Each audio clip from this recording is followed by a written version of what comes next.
afternoon, everyone. Welcome to episode 2. The last episode we just made a basic bowl, and in this one I thought we'd take it down one more notch and just show how to do basic cylinders. It's a frigid 28 degrees in my studio, so everything's a little chilly out here and it's not heated. But we're going to start with the same steps as before. We're going to adhere that mound of clay to the wheel. And we're going to start pre-patting it into place. Turn your wheel on. I usually keep mine turned off when I'm not working because sometimes people have a habit of laying things down on the wheel or putting a piece that's, you know, not quite adhered to the bat. And if someone walks by and trips it on, it's going to start running. And that can be bad overall for whatever you're working on. My water has thawed, always a good sign. I'm using an elephant ear natural sponge this time versus the synthetic one of episode 1, just to show you some differences. But also, just like before, same step, adhere it down to the vat. And I like this, I stay in this stage a lot because it's sort of, and you can see it sort of pre-centers before you actually start centering, so that does help things a lot. And then we're going to go through, just like we did before, I usually wet the hands a bit so it doesn't have any friction. Start at the base, apply even pressure, and you'll see it starts, you know, getting the shape that you want. You can see it's a little wombly, as I call it, at the bottom. Don't worry about that, because it will start straightening out. I usually pull up, and then hands are in this position. And I start pushing downward. So this hand's pushing in, the right hand is pushing down, and the two are sort of meeting in unity, and it's causing enough pressure so it goes down and it goes down evenly, which is what we want. So my clay is a little cold, so it's not going to have the fluidity that it normally does. We just want everything nice and centered. One of the best things that you can do to yourself when you're learning how to throw is to just take the time and learn how to center. I stayed in this stage at least a month or two just because I wanted to make sure that I understood this principle and got everything started off in the right foot, so to speak. Some people take to this stage easier and with less effort than some. I was one that it didn't quite make sense to for a while, and then eventually, once I got to this stage, it made a lot more sense. I often say in the centering stage, your sight can almost prejudice the piece, so if you just look away or close your eyes when you're in this stage, and if you don't feel your hand rocking and rolling, then you know you have it right where you need it to be. Once you get super comfortable with centering, great thing to do is just practice making cylinders, because the cylinder is the foundation, centering is the foundation, and then the next building block is going to be the actual cylindrical form. What's nice with a pure cylinder is whenever you throw it, it's going to be even pressure the whole way up, and so if you get it just slightly off, you're going to be able to tell.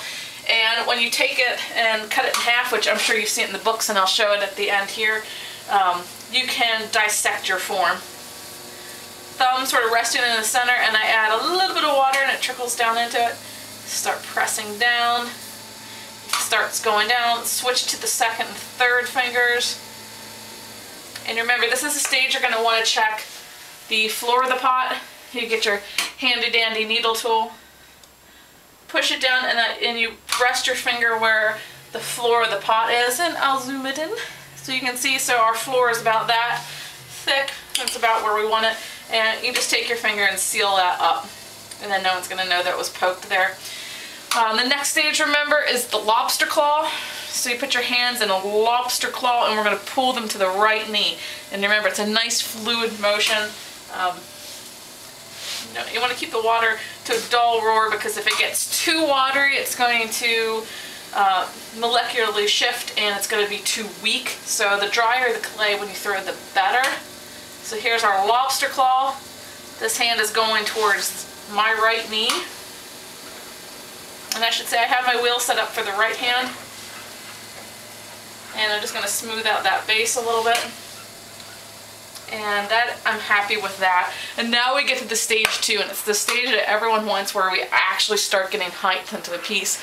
Everyone, when they first sit down at the wheel, we have visions of grandeur where we want these gorgeous tall vases and big giant bowls. It's difficult to even sometimes get bowls that are, you know, the size of an orange or grapefruit. So how do we, you know, start getting used to the height? So what we want to do is just get used to these cylinders. And we're just going to pull straight up. And so basically what we're doing is we're taking the fat of the clay and relocating it upwards through the piece. So what I do is, so if you imagine the last stage was the lobster claw, then I sort of flatten my left hand with the right on the outside, and it's going to be an even pressure and a pull as we go up.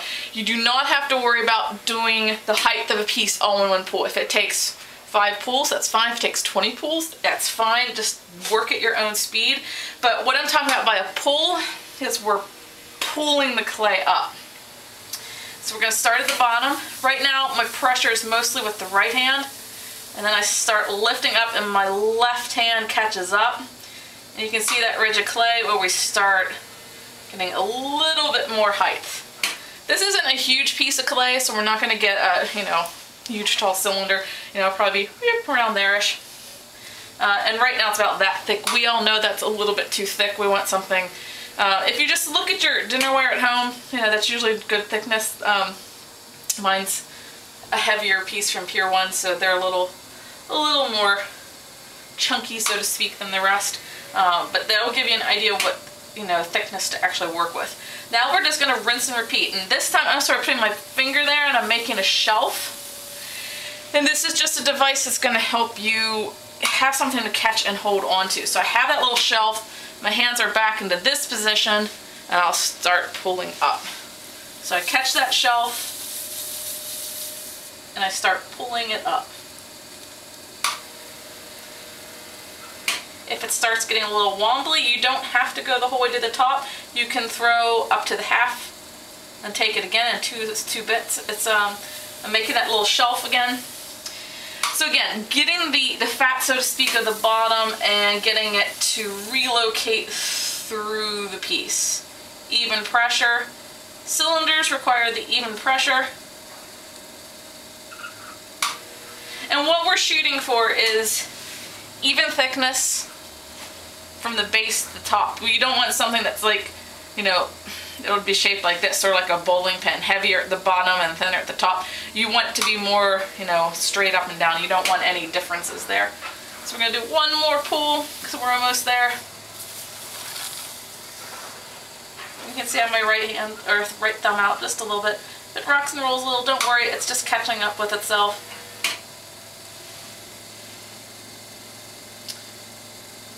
Clean up the top a little bit.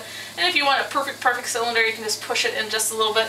I'm just making a C form with my hands so it evens it out. I'm probably do one more little pull just to get that bottom straightened out. Also, one trick some people do is whenever they're learning to throw is they throw with a mirror in front of them. I don't know if I said this in the last episode or not, but they'll put the mirror right in front of their wheel, so whenever they're throwing, because it's hard, whenever I throw, I completely lean to the right so I can look at the profile, and some people find that awkward. So what they'll do instead of my sort of lean is they'll look at what they're doing in front of them so they can, you know, have a little bit of a shift, but their eyes will be looking more, you know, checking up and down. Just like if you're driving a car, you'll check your mirror just to make sure the shape's looking right. So it's going to be completely up to you on that one. Well, like anything in the arts and crafts arena, it's going to be personal preference. So the only way you're going to be able to figure out what your personal preference is if you just experiment. Grab a mirror, you know, if you're having trouble seeing what shape this is and if the lean isn't working for you. Grab a mirror and then you can sort of double check yourself whenever you're working. If you want, this is just a demo piece. Remember our handy dandy modeling tool, 45-degree angle. I'm going to go in, pencil out some of that little fat there at the bottom, and we will take a look at a cross section of this so we can see actually how it looks whenever it's in half, so you can see what the thickness actually is. Alright, so what I have is I have the cylinder now cut in half, and now you can really investigate and see, you know, what areas need work on. Is it nice and even? Do you have too much weight at the bottom? Do you have too much weight at the top, or is it nice and even? Remember, this little bit here we get trimmed off in our trimming process, which we're going to be doing in an upcoming episode. So just, you know, check it out, check out your piece. How does it look? You know, do you have inconsistencies? Do you have something that you need to work on? Because we probably needed to do that area just a little bit more. But again, you will only learn by seeing it, and, you know, just like a scientist does his dissections, you know, it's going to be the same process here. You have to take things apart sometimes to figure out A, what you're doing, and B, what you need to work on. So I hope this has been helpful. Episode 3, we'll do something super fun and exciting, so be sure to like this and subscribe, and I will see you the next time. Keep on claying.